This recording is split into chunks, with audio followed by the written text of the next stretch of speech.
Hi and welcome back to another Onkruid video, unedited Soulstone Survivors, part 17 or 18, something like that. I should know because I literally just played the previous one like about half an hour ago, but my memory is a bit foggy. It's still early in the day and I am definitely not a morning person. Not that I dislike mornings, but when it comes to productivity, having an active mind and being there in a general sense, like being present in the moment and being available for mind abilities and mind activities, no, that's not me. Act like a waste man, that's also not me. I'm more of an evening person, really. In the evening I have my most productive moments, I feel like. Let's go for the attack speed, just an early upgrade into the skill that we might replace later, but for now it will help us clear out these early monsters a whole lot easier and get us the levels quicker that we need. As you know, still going for the speedrun attempts. For now, we're going quite seriously for one because we did take the Houndmaster, Bloodlust, sure. And the Houndmaster is, I think, the most efficient character to actually go for speedrun attempts. Let's stay in the corner a bit more, even though it's a bit more boring. But yeah, I definitely feel more productive in the evening. It's also feel more productive in the evenings, rather. It's also been the case throughout my study career for sure that I noticed that a bunch of other people are like, they get up early in the morning and they have their more productive study hours then and they really get a lot done, but for me, no, not at all. I wake up really slowly, probably watch a couple of YouTube videos before I actually start, and only then can I start studying. But in the evening, while everybody else is still asleep, I'm still grinding hard, you know, up until 12 o'clock or a bit later. And I'm definitely an advocate for everybody just developing their own system that works. So if you feel like, hey, I also like to study in the evening, but I never do that because everybody tells me they study in the morning, you do you, champ. You do you, king. Don't listen to those other people. They have their own systems and you can have your own system. Definitely the truth for everything related to studying. If you like the Pomodoro technique, go for the Pomodoro technique. If you like to study 4 hours without taking a break, just do that. I mean, just get your own little, find your own little quirk, the own thing that works for you. Your own little tactic is what I'm trying to get at. And something else I'm trying to find my own little tactic for is bowling. Really segueing between subjects like there's no tomorrow right here. We don't want any of this. We don't want any of this. Nah, poison bolt, I guess. Still looking for the skeletal archer if you want this to be an actual attempt at speedrunning. The most overpowered skill in Soulstone Survivors for now. Damn. Bowling, huh? Yeah.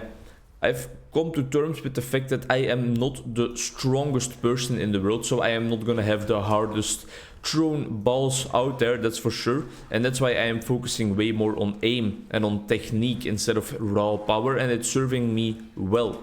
I have also discovered that might is also always nice when you have a lot of minions out there. I love how when focusing on power, you can just put a lot more effort into aiming the ball. Sadly, I don't have the chance to aim the ball with a little spin on there because of course I don't have a pro ball and you need pro balls. You need pro balls to actually have spin on your bowling balls. If you don't know about this, the regular balls that they have in bowling alleys are most of the time just straight up filled up with material. And that is not...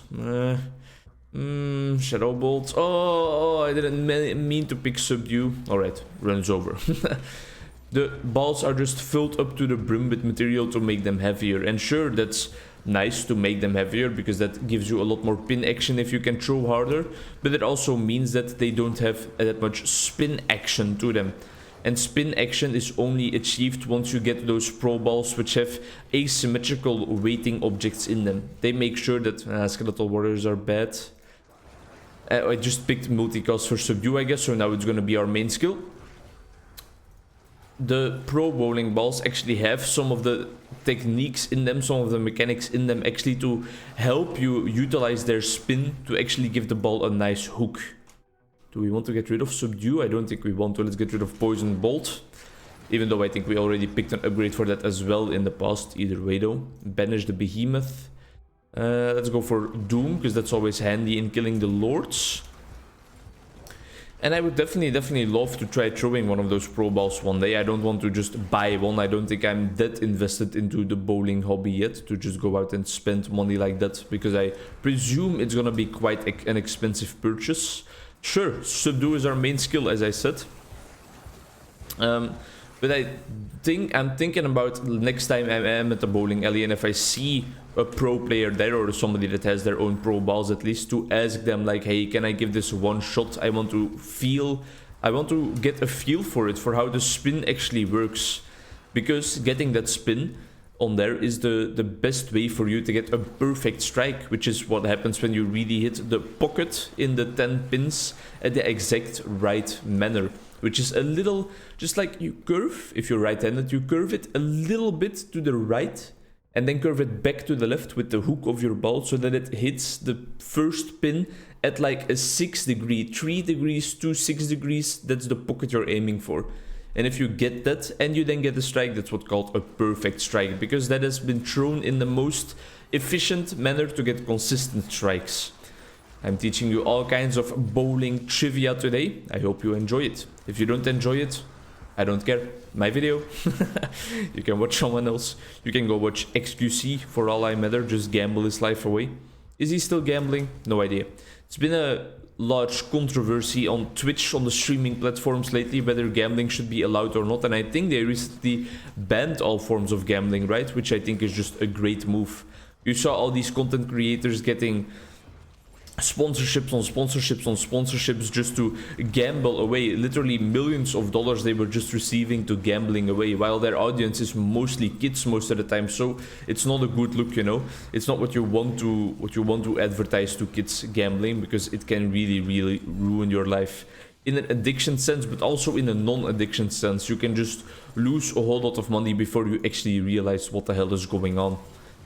And I think it's something to be very careful for. I have been into gambling videos for a while. I've never gambled myself, or especially not online. I guess in like the town fair, the state fair, the fairs that happen over here, we go to these places where you can kind of gamble a little bit. It's dropping coins into a coin pusher and hoping that prizes come out. I guess that can kind of be seen as a form of gambling. But I used to watch this guy just gamble on online slot machines, and I would always get hyped when he would get the bonus. So I definitely get the appeal of the content that people like XQC and TrainerX3V and Yasuo or Mo are putting out there, that's for sure. But for now, it's not for me anymore at this stage of my life. It's just mindful, it's mindless dopamine farming, right? There's not some actual value in that content or something I can learn from it or something like that, which is way more what I'm into lately. Watching a lot of University Challenge still. The hardest quiz program in the world, or one of the hardest quiz programs in the world, and it makes you realize that you know jack shit about anything. It's a slow run. It's a slow run right here. I'm sad to admit it, but this is not gonna be the sub 8 we are aiming at. This is not gonna be the sub 9 even, probably. I never seem to get vicious strikes anymore. Attack speed. We're also just taking random skills. I mean, we have subdue, for crying out loud, as one of our main skills. The legendary increased quantity would be very nice if you would have gotten other archer upgrades, which is not the case for now. What have you guys planned for this weekend? It's something I am asking you on Friday, I guess, because this video is, I think, coming up on a Friday, but it is gonna be next Friday. I'm really in the middle of the backlog creation, huh? As I told you guys, I'm a content factory. For me, as I talked about already, I'm having this family barbecue. I'm also gonna go squashing later today with my good buddy, my good podcast buddy, Cool Kid Berglucht Stefan for the buddies. It's going to be very enjoyable now that we have this new grip tape on our racket. It really absorbs all the shock so that I can just create wormholes because of the speed I sent the ball flying through the room with. And then tomorrow we're probably gonna go bowling. Hey, Nico! Old meme. Never actually played GTA 4 myself. Back then I didn't have a PlayStation 3, which is the platform it was released on, I think. And well, by the time I got the PlayStation 3, we don't want an extra dash, we want cost time reduction though. GTA 5 was already being released, so it had no use for me to go into GTA 4. I played it at a friend's house sometime, because I just loved the ragdoll physics. That was so new for me, and I really enjoyed that. I also watched a lot of machinima content about... Where is he? Oh, right up here.